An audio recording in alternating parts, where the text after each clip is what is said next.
Thomas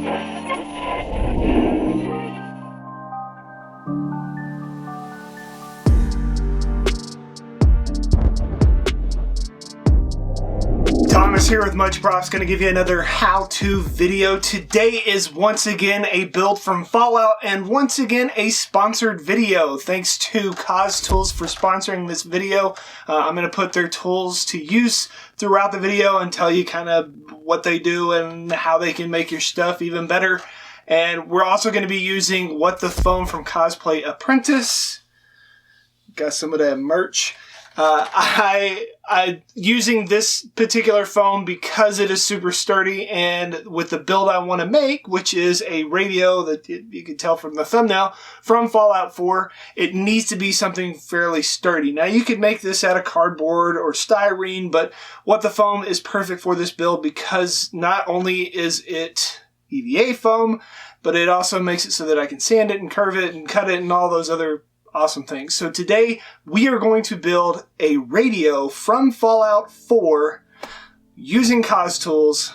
Let's get to building. Free template in the description.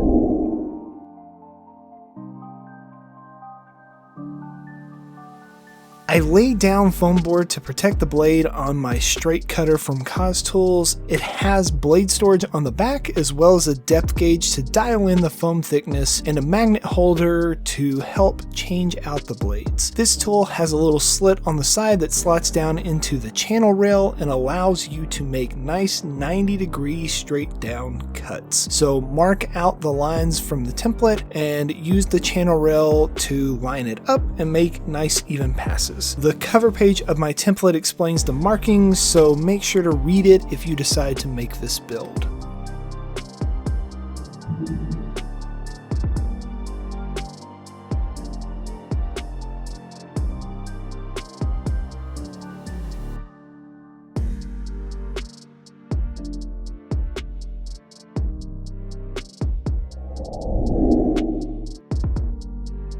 The back panel is in two parts, the frame and removable panel. The panel has rounded slots on them that just so happen to be the same size as a 3/4 hole drill from cos-tools. So I punch out the circles on both sides and then come back with the cos-tools box cutter, it's called the XTD30, and connect the holes. And of course I'm going to save all these hole punches for another build later.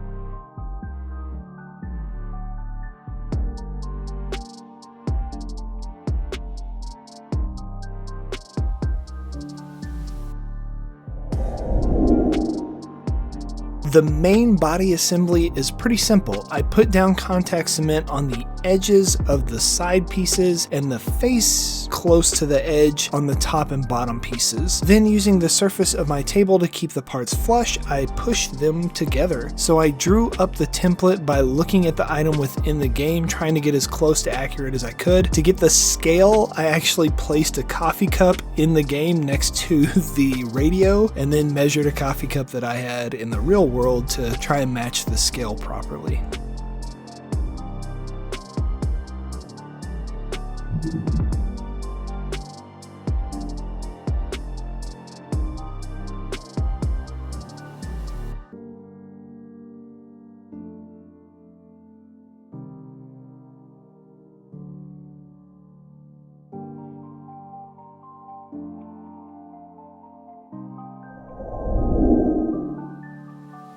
You'll notice that the front and back panels have multiple names on them with foam thicknesses. That's because there are multiple pieces for those parts. I tried to color code it to better highlight where to cut. The cover page explains this a lot better. Before I add the face recesses to the frame, I'm going to sand back the vent slots underneath my cuts to give it a little bit of dimension. It's easier to maneuver now before the glue up.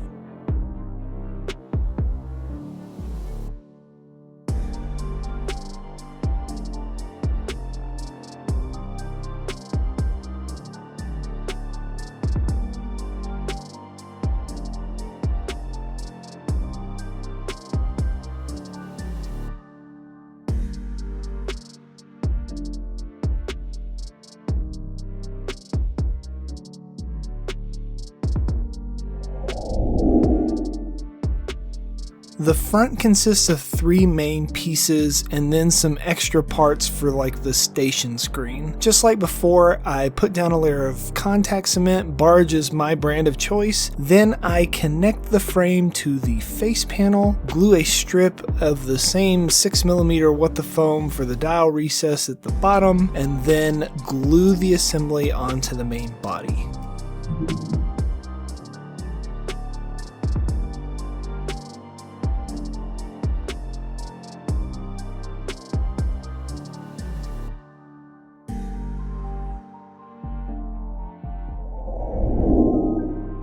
Next, the part labeled inside spacer gets attached to the station screen and then glued on the inside of the front panel. Then the station screen overlay gets glued on the outside. To add the rounded detail around the station screen and frame, I used some HD foam 10mm half dowels. It saved me a lot of time and stress trying to split a dowel in half and sand it flat or do the same thing with a flat piece of foam. So get you some of those definitely.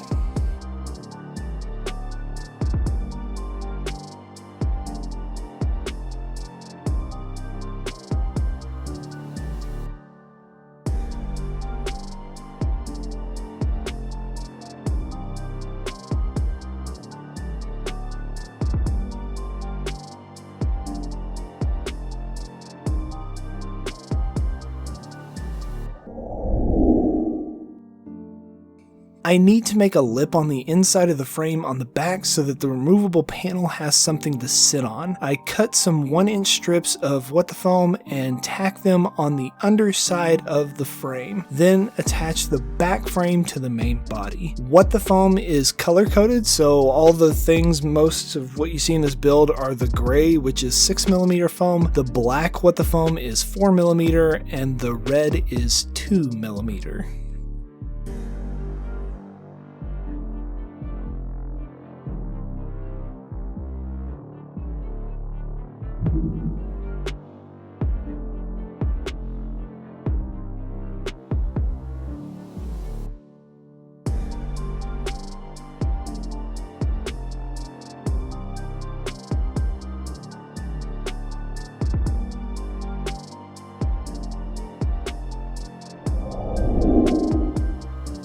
I bought a pair of cheap Bluetooth speakers at the dollar store, and after testing it realized that I could probably get away with just using one, so I decided to make a simple bracket to slot the speaker into. Using the circle cutter, I sliced a perfect hole into the middle of this 6-inch by 17.5-inch strip, then hot glued it in an arch shape on the inside of the radio. I set the measurement on the cos tool, then cut down by cranking the handle down, and it spirals the blade down into the foam. It's perfect. I'll use friction fit to secure the puck speaker into place. That way I can pull it out and charge it later if I need to. And this arc helps to direct the sound forward.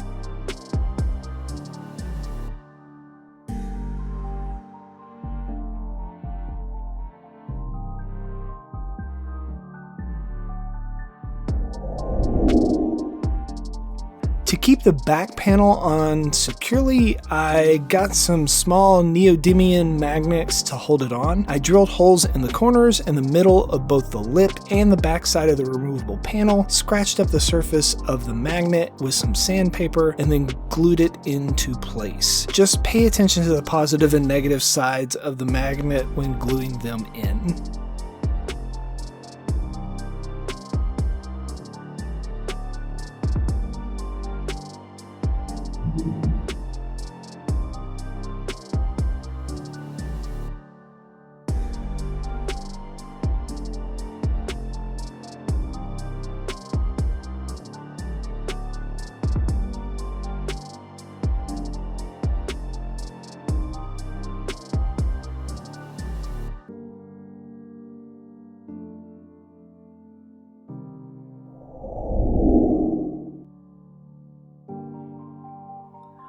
To make my dials, I had some EVA foam cones I bought from TNT Cosplay Supply a while back and figured I could chop parts of it off. Using a 1-2-3 block as a stabilizer, I cut the top and bottom off with my blade and sanded it into shape. Then I took some 6mm EVA dowels, cut them in half, and glued them on to give the ridges on the dial. You could probably find objects that would come close to what it looks like in the game, like from a container or old appliances. I just used what I had and just stabbed some pieces of metal wire into the back of them and then poked that into the dial recess later.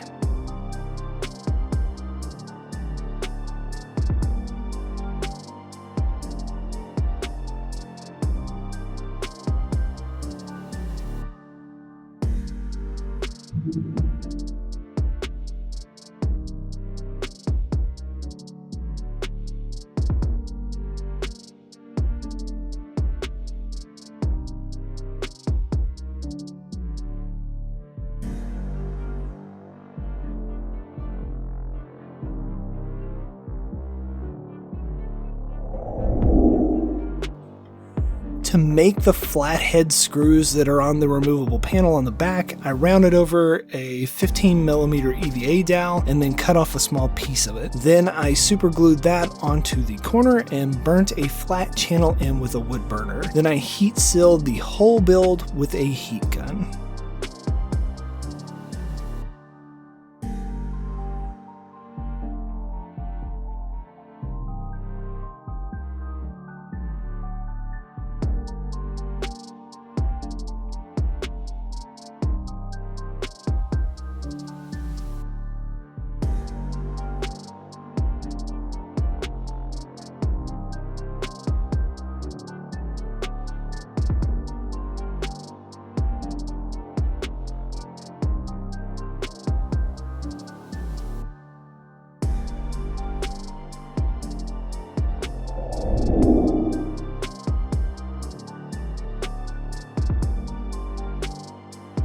Two coats of Plasti Dip.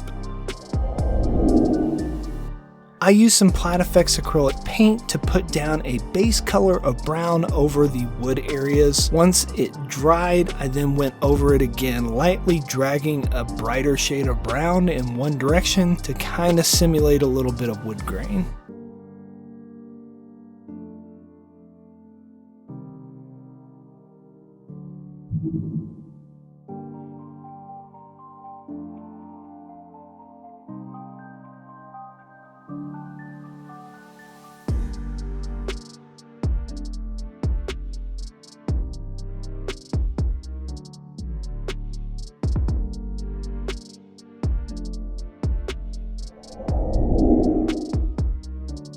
To take that wood grain a step further, I found this rubber wood grain roller on Amazon. I'll put links to it in the affiliates page down below. I brushed on an uneven mix of some black and brown acrylic paint from Platifex, then roll it over the wooden areas. Once it all dried, I taped off the front grille and dry brushed on some silver to make those metal parts look metal, and of course then I had to dirty it up.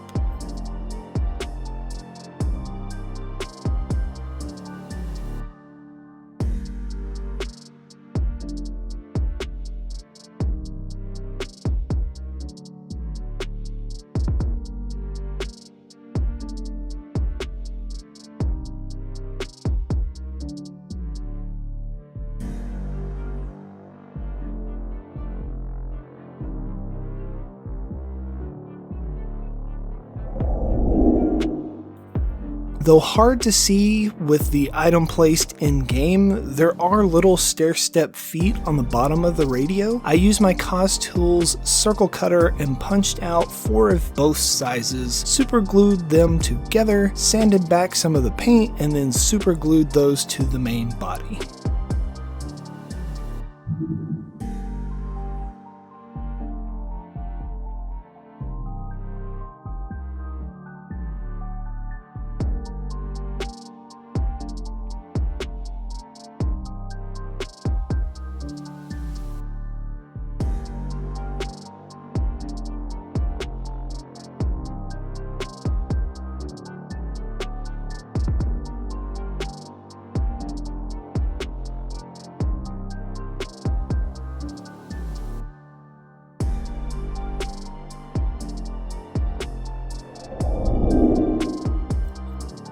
I found this station dial plate in a Google search and included it in the template for you at the scale I used it on mine. I printed mine onto some sticky paper and tacked it down to a thin layer of acrylic. I then glued a small strip on the inside of the station screen slot and then pushed this screen onto it to secure it in. That empty space is going to have a light behind it that will have like a flicker effect later. Then I cut a piece of acrylic the same size, cut out a makeshift indicator out of foam, and glued both of those on top of the dial plate.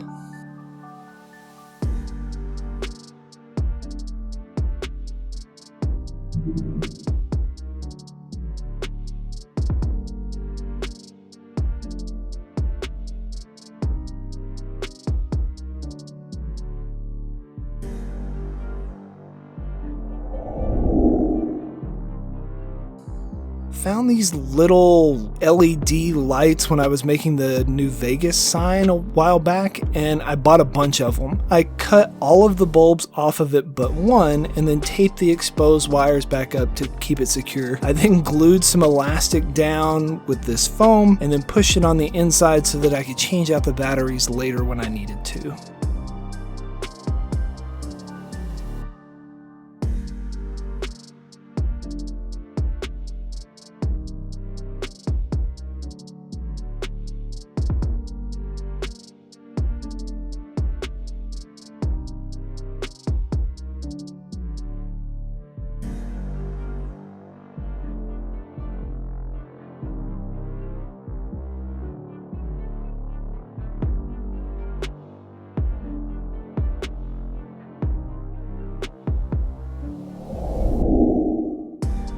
The last detail was to add wires sticking out of the back. I glued down some pieces of EVA dowels to slot these wires into and then just bent them into shape. The wire I'm using is actually just some aluminum fencing wire.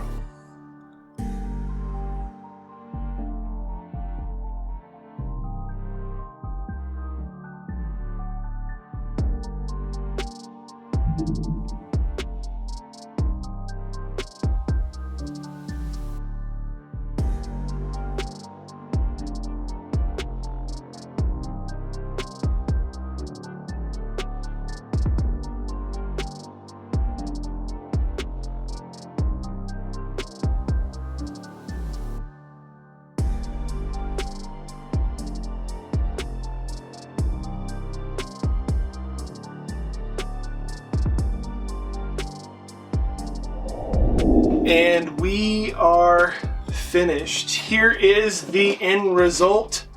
Overall, I really like how this thing turned out. I am a big Fallout fan, and I never really thought of just picking some random thing that's kind of iconic and at the same time could look like something that's in the real world. Usually when you think of making stuff for video games, it's a prop or a set of armor or helmet or something like that, or maybe even a consumable like a stim pack, but this kind of jumped out as me being something, I want to say almost historical in a way. It's definitely based off of designs from the 1940s and 1950s. And by putting that Bluetooth speaker in the back, it makes it a functional prop as well. I can blare my Fallout music within the actual thing from Fallout. And with that little added Christmas light there, it gives off that nice little flickering glow. I didn't really understand why there's not a plug on a device from the 1950s, but video game logic. I just left these so that they could float. You could hook up a rubber band to a dial and make it to where you could tune it, but I just thought I'd keep it simple, so yeah. Maybe you'll try and make one of these and show your friends how amazing it is to pull things from video games and bring them into the real world. And now you have an antique looking radio that's a little beat up that you can put on a mantle and Bluetooth music to it. I am. Maybe you'll get some. Yay! And inevitably, they're going to ask you, how'd you make that? You can give them one of these. Tell them, much props. I'm going to crank this bad boy on and play some copyright-free music for you. And hit you with a radio.